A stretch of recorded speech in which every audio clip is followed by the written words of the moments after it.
Today we'll explain a cybercrime movie called Blackhat, released in 2015. In this movie, we'll see a hacker group hack 3 banks simultaneously and steal 74 million yuan. Their hacking method is so advanced and complex that the police are forced to seek the help of a jailed hacker. The story's ending is full of twists and suspense, which will leave you stunned, so be sure to watch the video until the end. And friends, don't forget to like, comment, and subscribe to this channel if you're new. The story begins with a nuclear power station in Hong Kong. Someone hacked the control system and turned off all the cooling fans. This caused the power station to overheat, causing a massive explosion. Many people were injured and several were killed. This news was shown on all news channels. Then we see Alex, the police's cybersecurity head. Alex is in a meeting with his senior officers about the explosion. There, he explains that someone hacked the power plant system and used a malware called RAT, which can be remotely controlled. This malware cannot be inserted into any system via the internet. Therefore, someone must have entered the power plant and manually inserted the malware into the system. So, now we have to find the person who did this. But surprisingly, the hackers neither demanded any money from anyone, nor threatened to kill anyone. This clearly indicates that their intentions were ulterior. Meanwhile, in another scene, we see a young man named Nick in a prison in America. Because Nick was found with a phone, the prison officials remove him from his cell and interrogate him, suspecting he is a hacker and may be involved in the power plant hacking. However, when they find nothing on Nick, they put him back in the cell. The scene shifts and we see China's cybersecurity office. 2 officers, Carol and Henry, are discussing Alex. Alex graduated from MIT, America's largest university, in computer science, and his sister, Liane, also graduated from MIT in network engineering. Meanwhile, Alex is sitting at home observing the code being run by hackers when he sees something familiar, shocking him. Later, he meets his sister, Liane, and says, "When I was studying at MIT, a friend and I wrote some hacking code together, and these hackers are using the same code, so I need your help investigating this case." Meanwhile, the next day, hackers launched a cyber attack on a stock exchange. During a meeting in the cybersecurity office, a man named Daniel explains the cyber attack on the stock exchange, saying that 2 types of code were used in the attack. First, someone pushed malware into the system. Later, another piece of malware called payload was inserted through the same hack. Looking at the code, it appears that both codes were written by 2 different people. Alex then takes Carl and Gunnery into a separate room and tells them that the hackers used the code I wrote to hack. "I wrote this code during my college days, and my friend Nick was with me. He's a great hacker, and we need his help on this case." But neither of them was willing to believe Alex. The next day, Carol comes to Alex with another report of a theft, telling him that hackers have attacked 4 banks simultaneously, stealing a total of 46 million. They're now moving towards the financial markets, and we need to catch them as soon as possible. Alex again mentions his friend Nick. This time Carol agrees and sends someone to fetch Nick. However, Nick sets one condition before working with them. He says, "I'll work with you guys, but in return you'll have to pardon all my sentences and release me from prison." The man replies, "Your condition will only be met if you catch the hackers." Nick then meets Alex and Carol outside the prison. Alex's sister Liane is also present. As they board the plane back to China, Alex shows Nick the code used by the hackers. However, Carol becomes a little irritated by the laptop in Nick's hands, still unsure of him. However, after Alex and Liane convince her, she relents. Nick then analyzes the hacker's code after reviewing the stock exchange's servers. He reveals that someone physically entered the stock exchange and then used it to insert another virus into the system. Hearing this, Carol asks the staff if anyone has recently left the company. They discover that a man named Alonzo recently left the company and had access to the system. Hearing this, Nick realizes that Alonzo planted the virus. Nick extracts more information about Alonzo from Henry. Nick tells everyone that these hackers aren't hacking for money like others. They have a different motive. "We need to meet Alonzo as soon as possible and get information from him. It must be a colony." Nick, Alex, and Liane then go to Alonzo's house. But upon arriving, they discover that Alonzo is dead. Upon searching his house, they find several hacking tools. Checking Alonzo's computer, Nick discovers that he was chatting with someone. Nick sends a message to that person using Alonzo's ID and invites him to a restaurant. Meanwhile, Carol and Alex meet with Gary, a senior official at the stock exchange. Carol says, "We need all the data on the people trading on your exchange. We'll see if it can provide any clues." But Gary refuses to give the data. Then Carol threatens to expose some of his past activities. Finally, Gary is forced to give the data. Meanwhile, Nick and Liane are waiting at the restaurant where they were invited to meet during their chat. Liane asks Nick, "Why were you in jail?" Nick explains that he used to steal money by hacking bank systems, but one day he was caught and sentenced to 13 years in prison. During their conversation, Nick realizes that they've been sitting there for quite some time, but no one has come to meet them. This makes him suspicious. He goes to a cabin behind the restaurant and sees a motion-sensing camera monitor. Nick realizes that hackers have indeed been there and that they've been watching Nick for quite some time. Nick speaks to the hacker from the computer there, but the hacker curses him and disconnects the line. Nick then tries to leave with Leanne. Just then, some men enter the restaurant and attack him, but Nick kills them all and escapes with Leanne. Meanwhile, Carol and Alex are checking the client data at the stock exchange. They notice that a total of 74 million has been transferred simultaneously between 3 banks, all located in Hong Kong. Nick calls Alex and tells him that the hackers used Alonzo to find out their identities. So, instead of following this clue, we should track the money transactions. Only then will we be able to reach the hackers faster. Alex then asks his sister Leanne to pick Nick up and fly to Hong Kong the next morning. The next morning, Nick and Leanne prepare to leave. But the very next day, another nuclear power plant explodes. After arriving, Alex and his team question the power plant staff about whether the hackers made any demands or demanded money when they hacked the system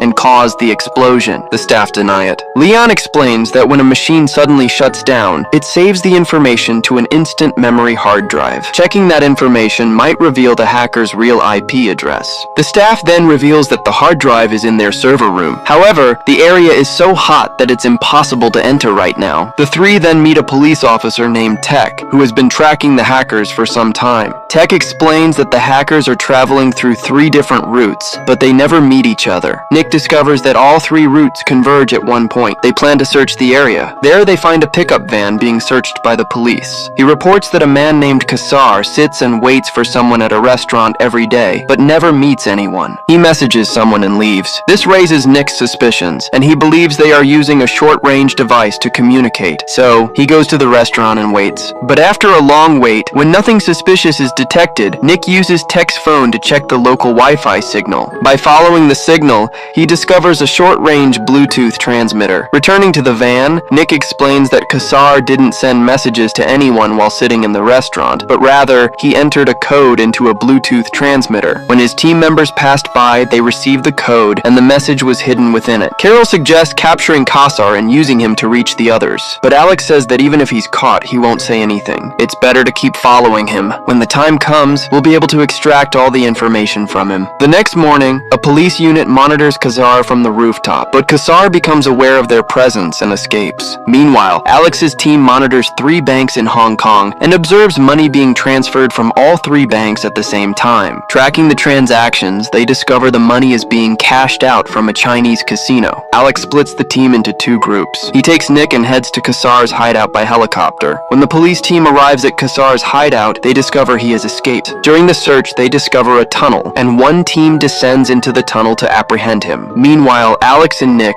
along with another team, arrive at the tunnel's exit point. Kassar and his team kill people inside the tunnel and emerge. Alex's team begins firing at them. In the ensuing gunfire, Tech is hit by a bullet and collapses. Kassar retreats, takes a speedboat and escapes by water, lands in the ocean, and hands the bags full of money to a cargo ship. Meanwhile, Alex receives a call from the power plant in Hong Kong. They tell him that the server room has cooled down considerably. If you want, you can go inside and retrieve the hard drive, he says. Alex then arrives with his team. As they put on their suits and prepare to enter, a staff member warns them that the temperature inside is still too high. "You won't be able to stay inside for more than 8 minutes, so hurry up and get out." Alex and Nick take a staff member with them. But as soon as they enter the server room, the staff member faints from the heat. Nick immediately tells Alex to take it and get it out. "I'll retrieve the hard drive." He then breaks into the server's storage with an axe and finally retrieves the hard drive. Upon examining the recovered hard drive, he discovers that half the data on it has been damaged by radiation. They can't fully recover it even if they try. Nick then tells Carol, "Whenever I hack banks, I always delete my code. So how did you guys recover mine?" Carol replies, "The NSA has a software called Black Widow, which we used to recover your code. But I don't think the US government will let us use it in the case of China, but I'll try." Carol then calls an NSA agent and asks for access to Black Widow. The agent refuses, saying it was impossible to recover the code without that software. But Nick says, "I can get access by hacking Black Widow." Carol is shocked to hear this office and says that it's too risky, and if the NSA finds out, they won't let you live. Nick then says, "We have no other option. Just give me the name of a senior officer. I'll use him to access the system." Using the name of a senior officer named Richard, Nick commands Black Widow to change his password. As soon as Richard changes the password, Nick receives the new password. Nick logs into the software and begins recovering the hacker's code. Upon recovering the code, Nick receives an IP address. Tracing the IP address, he sees that the location is in Jakarta. However, the hacker's site is highly secure, so he can't access it directly. Leon then checks the transaction ID and discovers that the hacker has purchased a photo of a location in Malaysia by making multiple payments to a satellite company. Hearing this, Nick is confused as to why the hacker would want a photo of that location. Meanwhile, the NSA discovers that the Black Widow software has been used. They report this to Alex's superior officer. The senior officer tells Alex, "You've taken a huge risk by bringing Nick into your team, and I don't want our reputation tarnished in front of the NSA. So hand Nick over to the Americans as soon as possible and solve the case yourself." Alex then messages Leon, telling her to escape with Nick. Meanwhile, Henry calls Carol angrily and tells her that Nick must be removed from the case. Later, Alex meets Leon and Nick at a secret location. He says, "I'm not handing you over to the Americans, but Carol and Henry will find you, so we should go to Jakarta separately and meet there." But as Leon and Nick exit the car, Quasar blows up Alex's car with a rocket launcher. Leon breaks down in tears as she watches her brother die before her eyes. Meanwhile, Carol arrives and a gunfight ensues with Quasar. However, during the gunfight, Carol is shot and dies on the spot. Seeing this, he escapes with Leon. They both meet with a mechanic to remove Nick's leg tracker, and Leon makes fake passports for him. Nick and Leon then board a private jet to Jakarta. They head to the location. Upon arriving, they discover it's a tin mining area. Nick understands the hackers' entire plan. The hackers hacked the Hong Kong power plant solely to see if anyone could catch them. It was a test of sorts, but their real plan is to hack the power plant here as well. Afterward, they will detonate the largest dam in the area, flooding all the mines. This will create a tin shortage in the market, and the price of tin will skyrocket. The hackers will invest their stolen $74 million